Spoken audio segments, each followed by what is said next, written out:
Yo, what's going on, guys? Today we're gonna keep and eat whatever I catch from the pier, whatever's worth it, and have a nice little montage of what we got going on here. First with pinfish. So I decided to take some inshore fishing because I actually came out with my father and my sister. They came into town and visited me on the base, and I was decided, take them out fishing because my sister's first time. And boom, we're getting tight lines. Nothing crazy so far. This one felt pretty good. I was thinking like, damn, it's gotta be something, but sadly. Just a little yellow snapper, but you can't complain about catching fish.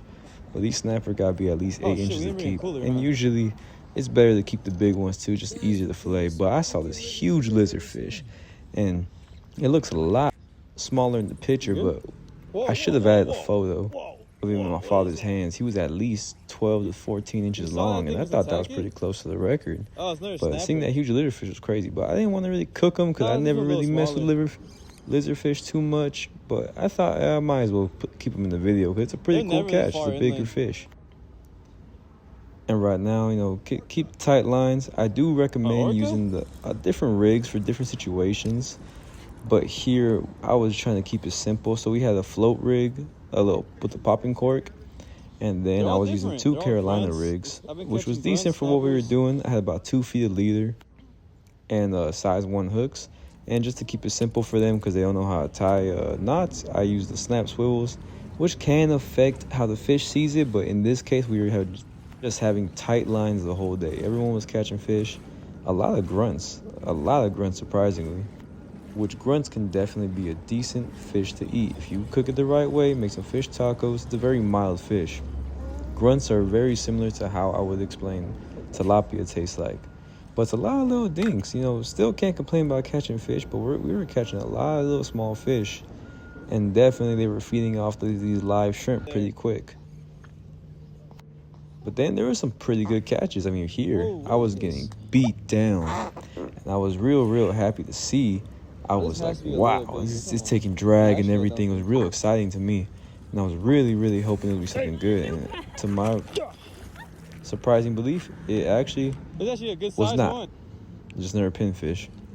But we only caught 2 pinfish that day, which is usually good compared to. But this one felt a little different. This one was really pulling drag. And I had my drag set a little tighter this time. And I was thinking, man, what can this thing be? And it was another little pinfish. Again, bro? I couldn't believe it, man. There was 2 giant tugs on it. And usually I think they tug it with the mackerel and everything. So I decided, I need to change some things up.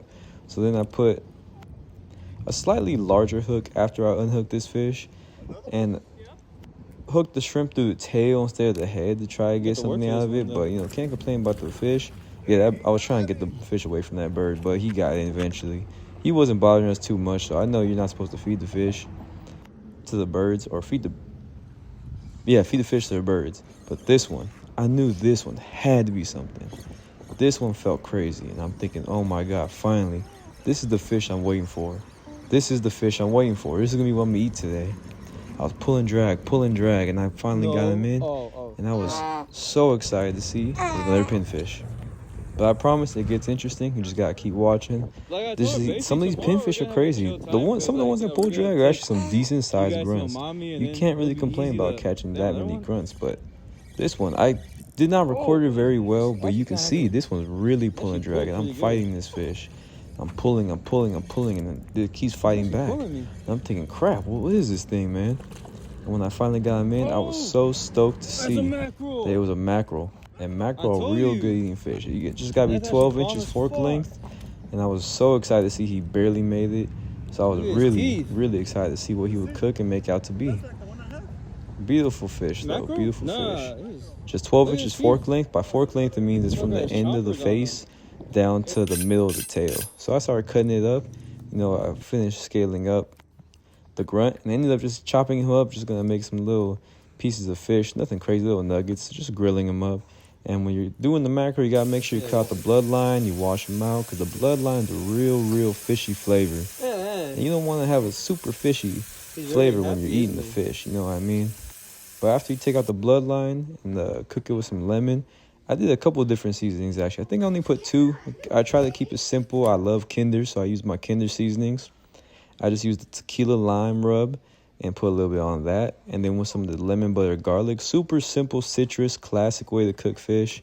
Cut them up. Didn't do the best job, but I was busy. My son was crying, so I just want to cook them quick. Then after that, mix them up. You got a little torn up right there. I should put a little more oil. But then after that, trying the fish, the mackerel was delicious. Absolutely, definitely 7.5 out of 10. Definitely a stronger flavor of fish, but the grunt, surprisingly, I like the grunt more. It's a lot more mild and it complemented the seasoning a lot more. Everything in total was a great time. I hope you all enjoy.